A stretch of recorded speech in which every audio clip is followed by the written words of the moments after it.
Boom! Panibagong araw, panibagong food and good vibes. And today mga katipsi, nandito pa rin tayo sa Pilipinas at meron tayong kakainin today. Siyempre, hindi natin pwedeng hindi ito mapuntahan ang the best at nakatatakam na pares dito sa Angeles City, Pampanga.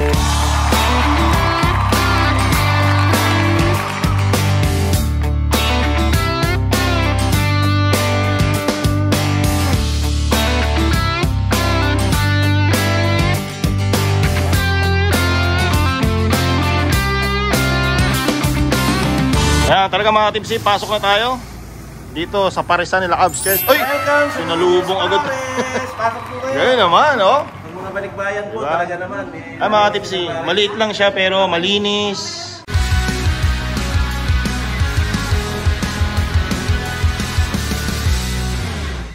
At ayun mga katipsi, nandito tayo sa the best pares in Angeles City, Pampanga. Good news pares! Good news pares sa ating Kalas TV mga katipsi. At ngayon, merong hinain sa atin si Capses. Ito, bagong-bago. Yan. Saktong-sakto naman, pag gawin ni tatay, merong kami nare-release na bago. Ito yung KFC. Yan. Sinabi niya sa akin to, kahapon lang, sabi ko, sige, gusto ko tikman. Kasi ito vlog ko. Ito. KFC siya kasi, Cubs Fried Chicken. Yan, ang ganda ng pangalan, Ben. KFC. So bukod sa pares, kasi siyempre, ano good news pares eh. Yes. Pero bukod sa pares mga katipsi, nakaka-house tuloy ako. Mga katipsi, ayan. Meron din silang ibang menu. Totoo yan. Ibang dish, which is ito, ititikman natin yung bago ng KFC Cubs Fried Chicken. Wala talaga ito. Ano tayo, may pa. Pwede magkamay dito kung gusto mo. Pwede naman kakamay ko talaga ito. Kakamay ko ito. Chicken nugget. Sige. Wala mo ng gravy. Walang sausawa. Tikman natin ang silis. Let's go. Good. Bagong luto yan. Bagong luto. Malambot, oh. May hiwalay agad yung buto. Umusok pa. Umusok pa. Malambot. At kanina Capses, sinusot ko yung unang plate. Hiniwa-hiwa ko. Oo. Wala kang makikita ang dugo. Wala ka talaga makita ng dugo dyan. Kasi meron kami prosesong ginawa. Para sigurado ka. As in sure na sure 100%. Masarap. Kahit na quarter kasi kadalasan, di ba? Ito yung pinakamahirap lutuin na parte ng manok. Kasi maguto. Oo, taka. Asahan mo dun sa loob, lagi merong ano yan na nahihilaw. Ayan, umuusok. Ito sure boy. Nandun ako sa loob ng kitchen nyo kanina. Tingnan ko paano ginagawa ito. Napaka-basic lang ha. Kapag pati nisuling ka nilagay, may pinahid kanina yung light, no? Pero hindi ko in-expect. Masarap. Meron ba yung sekreto? May alat, may hindi nakagawa ng camera. Oo? Talaga? Sekreto ba yan? Pinamarinig nyo ba ito? Bago pa doon natin, meron na yan. Nangyari. May nangyari na sa manok. Pinahiran nyo na lang ng pampalasa. Tapos nilagay nyo na agad dun sa... Tapos, may sekreto combination yan ta. Alam ko, ayaw muna natin magsasalan, pero may gravy siya. Pero pwede mo rin siyang isaw-saw sa pares. Uy, parang magandang idea yun. Mamaya ko sasabihin kung bakit pwede. Uy, hindi ko alam yung mga ganung banat mo dito. Sasabihin mo yan bakit. Cheers! Vertical bite! Vertical bite, pamutulo. Crispy yun ah. Pwede ba? Pwede. Uy, sarap ba? Alam mo bakit? Tikman mo yung gravy mo, naka-base sa pares. Talaga? Eh maganda kasama mo yung owner ng ano, pinagpuntahan mo eh. Kasi nabibigay niya lahat ng ano eh. Pares gravy kasi siya. Oo, secret at saka right way to eat. Diba? Yung base kasi niya, yung base niya, galing dun sa sauce. Dito ako. Nung mismong lapon ng pares. Tapos ginawa natin ng Ito yung gravy na ito. Tikman natin ito. Para makumpara natin. May technique talaga yung pagkain niyan. Lasang pares mo. Pero, alam mong gravy yung lasa. Alam mo na-convert siya sa gravy. May creamy? Oo, magiging creamy na siya. Oo. Pero dito, walang creamy. Savory ito. So, ang tamang pagkain nito, itong KFC mo, sasaw-saw ko muna dito. Kung gusto mo. Pero I suggest gawin mo. Tapos, susunod mo yung gravy. Kasi pwede kang umorder na ito ng a la carte lang. Ng pares lang. Tulad ng mga kapit, in-order natin na pares na ito, yung ganito kalaki. Ito yung malaki. Pwede mo na, masarap no? Dito muna, yung sauce ng pares, tapos dito naman sa gravy. Totoo yan.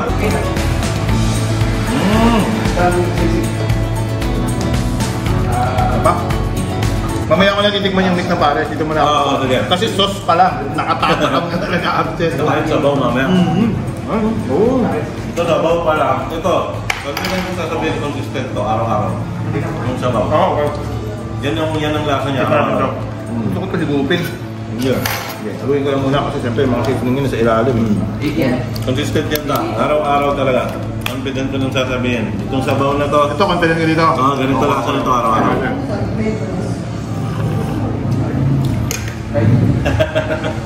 Totoo ba yung kailangan na kumain dito sa Gunyos Pares. Lagi ko nang sabi yan. So kung nanonood ka ngayon at kumain na nito, alam mo yung totoo talaga yung sabaw pa ng ulas lang siya. Parang ano siya, no? Parang medyo may parang pork.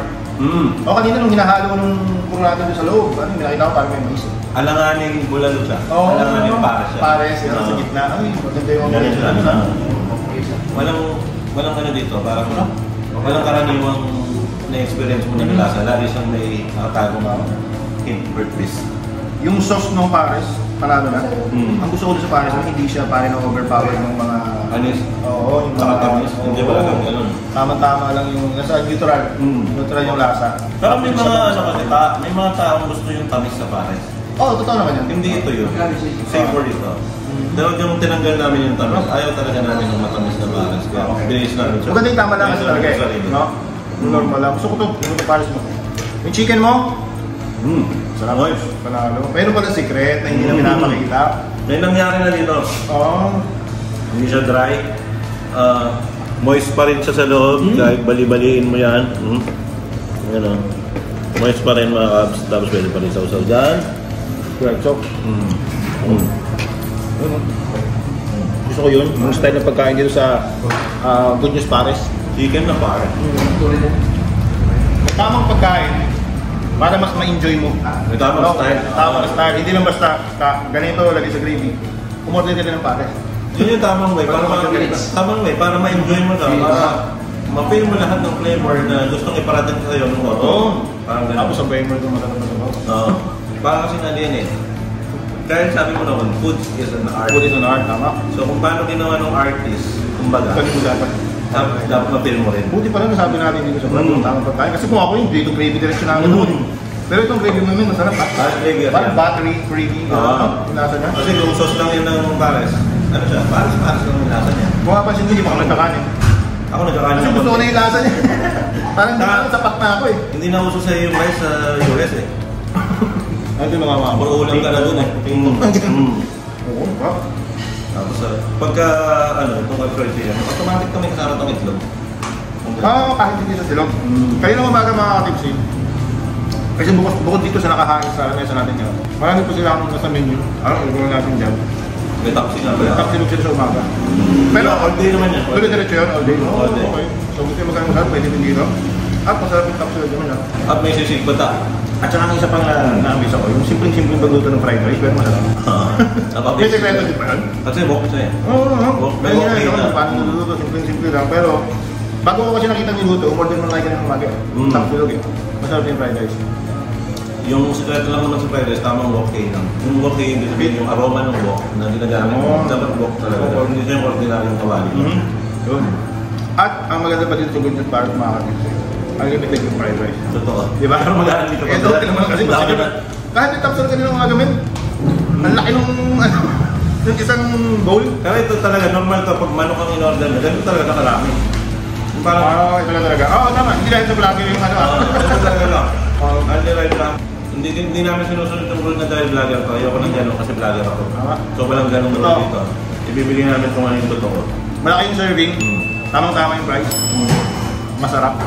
Nakatatakam. Hindi dahil sa kaibigan ko sila. Masarap talaga. Yan yung honest mo ah. Oo, sarap yung manok, men.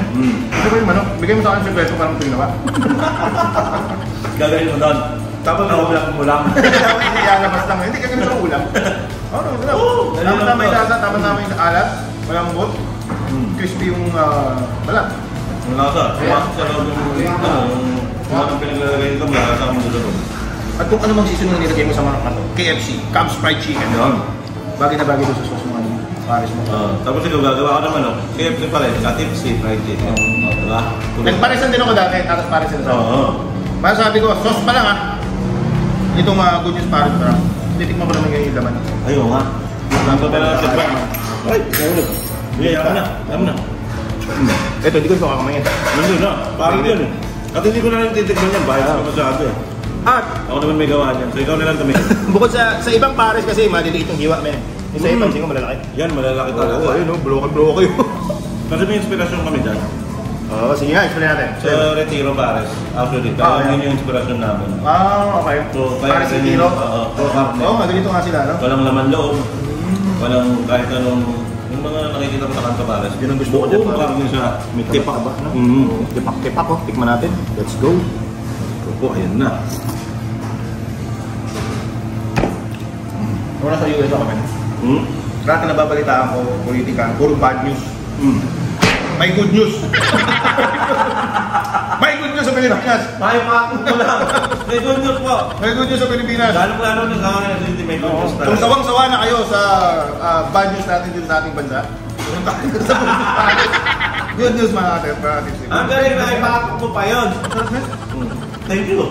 Yan talaga yung pinagtuunan ng pansin yung Pares. Tama-tama yung tamis. Tama-tama yung lapot, ha? Savory. Malambot. Anong parte ng baka to? Masarap, eh. Usually, kaliteran.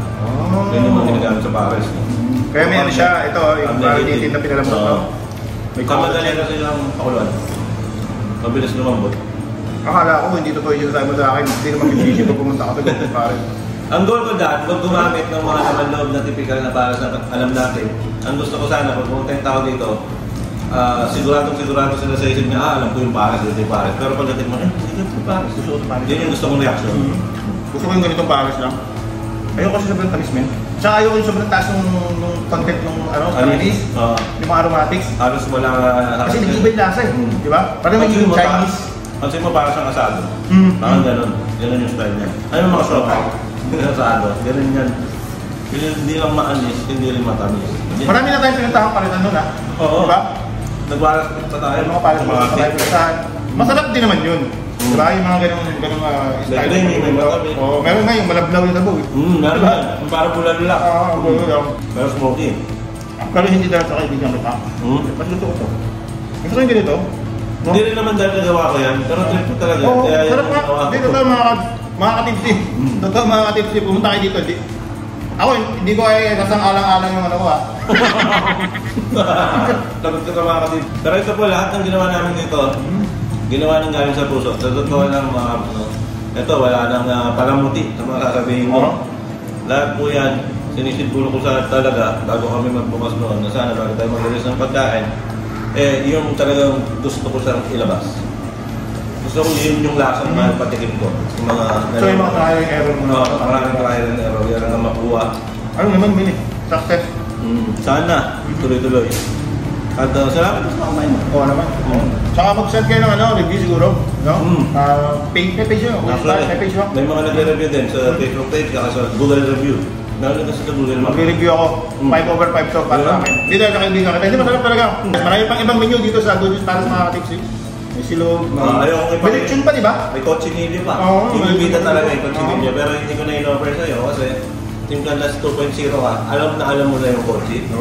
Maraming beses na po namin pinagkain na. Masyado na pong umay. Kung ipapakita pa ni Tata, pinakita naman na ni Kuletes ko sa vlog niya yung kotsi. Salamat pa sa bibigyan mo ng oras. Salamat sa ako sa paglamon dito. Nag-stay po siya dito na may higit 2 araw. Kaya kung nanonood ng Cup Station, thank you kay Tipsy Tata na nag-stay siya sa atin. Bigyan tayo oras na may bibigyan niya tayong araw, hindi lang oras. Bigyan niya tayo ng 2 araw. Naka-experience din ako ng mabuting balita dito sa Pilipinas. Good news Pares, best Pares ng Angeles. Magandang balita. Tignan na natin yan. Best Pares ng Angeles. Hanggang dito na lang muna siguro mga katipsing. Sa mga hindi pa naka-experience, hindi pa nakapunta dito sa Good News Pares, kung tayo mga katipsing, hindi kayo magsisisi. Hindi kayo magsisisi.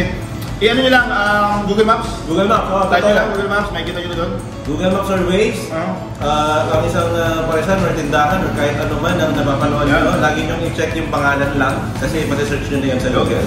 Marami tayong mga caps at mga katipsimen sa US. Pag nagbakasyon kayo dito sa Pilipinas, wag na wag nyo kakaligtaan at palagpasin ng Good News Pares. Sa bakit? Napakagandang experience, kakaibang pares, kakaibang manok. Napakaliit lang ng lugar na pero malinis. Yan isang ginugustuhan mo. Malinis. Malinis yung area, malinis yung kitchen, magaling yung crew, alaga sa pagkain, hindi kayo magsisisi. Pero bago ko tapusin, gusto ko lang magpasalamat kasi mga katipsi, isa sa reason kung ba't ako umuwi ng Pilipinas is kasi nagpakasal ako. Totoo yan. Totoo yan, nandun ako. Siyempre gusto ko magpasalamat. Teka lang. Number. 4 C.